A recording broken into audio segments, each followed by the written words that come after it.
అందరికీ praise lord. దేవుని నామానికి మహిమ కలుగును గాక. మీరందరూ బాగున్నారు కదా? మీరు పెడుతున్న ప్రతి ప్రార్థన రిక్వెస్ట్ కానీ మేము ప్రార్థన చేస్తున్నాం. మా ఆశ అంతా ఒకటే, ఎక్కడైతే మీరు తృణీకరించబడ్డారో, ఎక్కడైతే వెలివేయబడ్డారో, ఎక్కడైతే గుండెలు పగిలేలా ఏడ్చారో అదే స్థలాల్లో నా ప్రభు మీ అందరినీ హెచ్చించబోతున్నారు. విశ్వాసంతో ప్రార్థించేయండి. ఘనమైన విజయాలు ఖచ్చితంగా నా ప్రభు మీ అందరికీ దయచేస్తారు. God bless you all. ఈరోజు ఈ వీడియో చూస్తున్న మీ అందరితో ఒక శుభవార్త చెప్పాలని ఇష్టపడుతున్నాను. దేవుడు మీ అందరికీ విజయాలు దయచేయబోతున్నాడు. మీరు అనొచ్చు, అన్న మేము ఎన్నో పోరాటాల మధ్య ఉన్నాం, ఆర్థిక విషయంలో పోరాడుతూ ఉన్నాం, ఆరోగ్యపరంగా మానసిక ఒత్తిళ్ల మధ్యన, ఉద్యోగం విషయంలో, వ్యాపారాల విషయంలో ఎన్నో పోరాటాల మధ్య ఉన్నాం. కాకపోతే బాధ అంతా ఏంటి తెలుసా? ఏ పని తలపెడుతున్నా అందులో ఓటమి తప్ప మాకు విజయం రావట్లేదని కలవరపడుతున్న నీతో నా ప్రభు మాట్లాడుతున్నారు. 100% నా ప్రభు మీ పక్షాన యుద్ధం జరిగించబోతున్నాడు. ఎన్నో ఓటములు వస్తాయి, ఎన్నో క్లిష్టమైన తరుణాల మధ్యన మనం ప్రయాణం చేయాల్సి వస్తుంది. కానీ ఓటములు ఎంతో కాలం ఉండవు. ప్రభు మీ చేతులు పట్టుకోబోతున్నారు. దేవుడు తన ప్రజల పక్షాన్ని యుద్ధం జరిగించబోతున్నాడు. మన ప్రభు మనసు ఎట్లాంటి మనసు తెలుసా? దేవుని వాక్యంలో స్పష్టంగా రాయబడిన మాట, ద్వితీయోపదేశకాండం 3వ అధ్యాయము 22వ మాట చదవగలిగితే, మీ దేవుడిని యెహోవా మీ పక్షముగా యుద్ధము చేయువాడు గనుక వారికి భయపడవద్దని ఆజ్ఞాపించుతుని. మీ పక్షముగా దేవుడు యుద్ధం జరిగించబోతున్నాడు. మీరు ఏ పరిస్థితులకి భయపడాల్సిన అవసరం లేదు.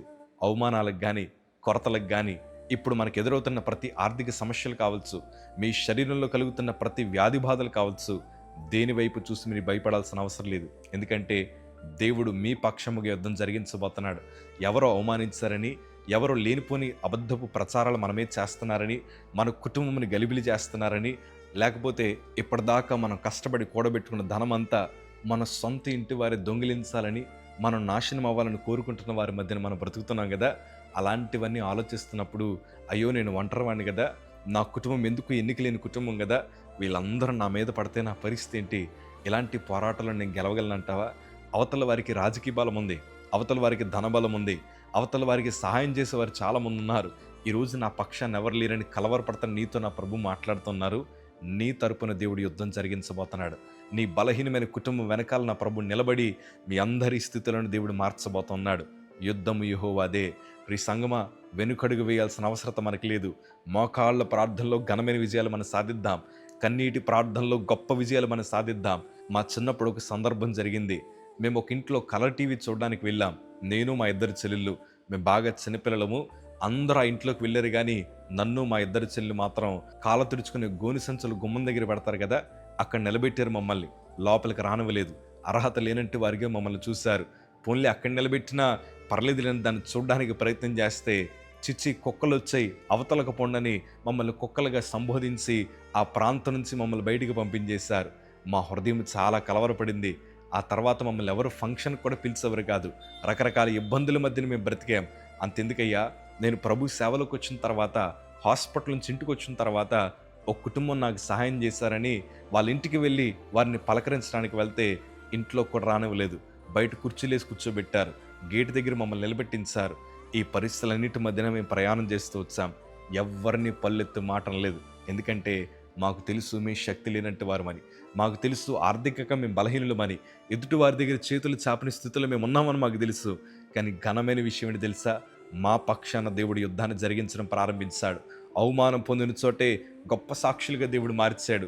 ఏ ఇంట్లో అయితే మాకు అవమానం కలిగిందో అదే ఇంటి దగ్గర, అదే ఇంట్లో ఈరోజు మా వర్తమానాలు వినేలాగా చేశారు.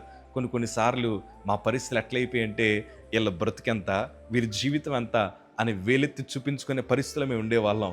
అందరూ మమ్మల్ని తృణీకరించేవారు. కానీ ఈరోజు దేవుని కృపను బట్టి వారి కళ్ళ ముందర అనేక ప్రాంతాల్లో అద్భుతమైన సాక్షిగా, దేవుని సేవకుడిగా వాడబడ్డానికి దేవుడు కృప చూపించాడు. నన్ను నేను గణపరచుకోవడానికి ఈ మాట చెప్పట్లేదు, కానీ ఈ ఎందుకు పనికిరాని పాత్రను ప్రభు ప్రేమించాడు. ఈ పనికిరాని పాత్ర పక్షాన దేవుడు నిలబడ్డారు. అవమానం కలిగిన చోట ఘనతను దేవుడిచ్చాడు. అదే ధైర్యంతో అంటున్నాను, నీకెవ్వరూ లేరని బాధపడద్దు, ఎవ్వరు నిన్ను ప్రేమించట్లేదని బాధపడద్దు, ఎవరు నీ పక్షాన నిలబడి నీ భుజం తట్టి మేమున్నామని ధైర్యపరచలేదని ఇంకా నన్ను అందరూ విడిచిపెట్టేశారని కురుంగిపోవాల్సిన అవసరం లేదు.